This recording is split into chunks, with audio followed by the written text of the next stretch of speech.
I think academically it was extremely helpful, and I played every single sport at Sycamore, and that was really great to be parts of teams, and yeah, it was phenomenal life preparation, and it was so much better for me than public schools. Stuff at my public school was not going well, frequently getting into trouble. I guess I was finishing my homework extremely fast while everybody else was still working on theirs, and then I was just getting distracted by talking to people and making a ruckus, the whole gamut. I think at one point I had like a D in conduct. Like, hey, we need to get something different for you. And Sycamore was that amazing foundation that I had to be ready for both. At Brebeuf, I felt just leaps and bounds above my colleagues that they came from other schools into Brebeuf. Jumping from Brebeuf to Purdue, school was just always very easy comparatively to my colleagues. But then it really intensified, in the later stages of college when I started working and then getting a job. So I feel like I've just been extremely well prepared from an early age while being at Sycamore.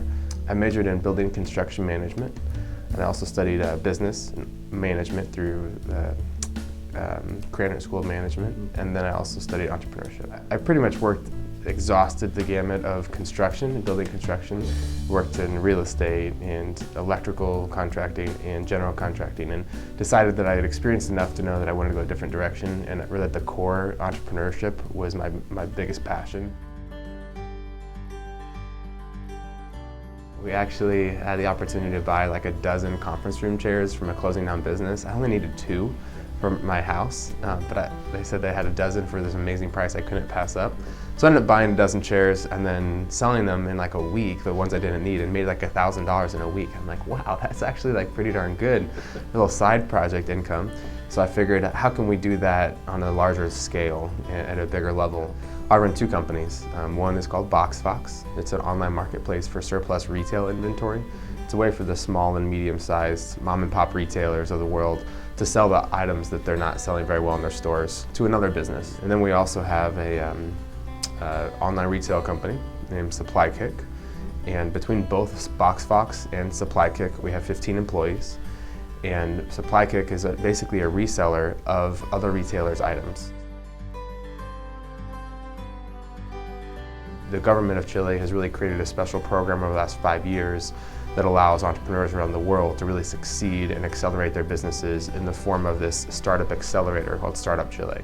Living in South America was probably the highlight of my life so far in terms of chapters that I've had.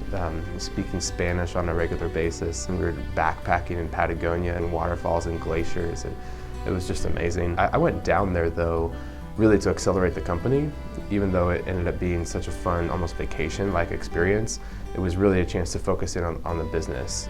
So I had applied to a variety of accelerators domestically, but that was the one I applied to abroad and got in. And I think there were 2,000 applicants and only 100 people got in. I was pretty excited, and so for almost a year, that was my daily life down in South America. But I have a huge passion for watching urban men that have been disadvantaged in some way have a fresh start, a new foundation, be surrounded by mentors and people that can just walk through life with them. And so we're actually trying to create economic opportunity for those that have a disadvantaged background and don't have the same types of job opportunities that your average person has. I've actually been investing in a gentleman who's in his mid-40s and has been in prison for over 20 years, but would really love to be an entrepreneur and would love to build a company that employs former felons as well, just doing detailing of commercial vehicles. I just saw a passion in his eyes for just a new chapter. He wanted to turn his back on some of the ugly parts of his life and really begin a fresh start. And I wanted to be a part of that, especially because of his entrepreneurial passions. We're in an ugly chapter right now. Things were going really great. He was in a work release program. We have a website, we have customers, we have bank accounts, we have really great stuff. But unfortunately, he was hanging out with some friends of his past years and got wrapped up, and so now he's back in jail. That's the reality though, when you walk through life with people. It's not always flowers, and fuzzy. It's sometimes, a dark alley you have to walk through with people. So we happen to be in one of those right now. Yeah, Sycamore friends will probably be my lifelong best friends. I think that there's a special bond that happens when you grow up together. And even though now most of us are married and some of us have kids, I think the friendships that we built when we were kids ourselves have just remained, and not only remained, but they've strengthened over the years. So yeah, I'm extremely good friends with my Sycamore crew. I've got a good 7 or 8 buddies that we get together once a year, at least. Sycamore just gives you the opportunity to thrive. They do so by surrounding you with really close, hands-on teachers that just care about you and your development. Sycamore was just like a hand in glove. It was just really perfect for me.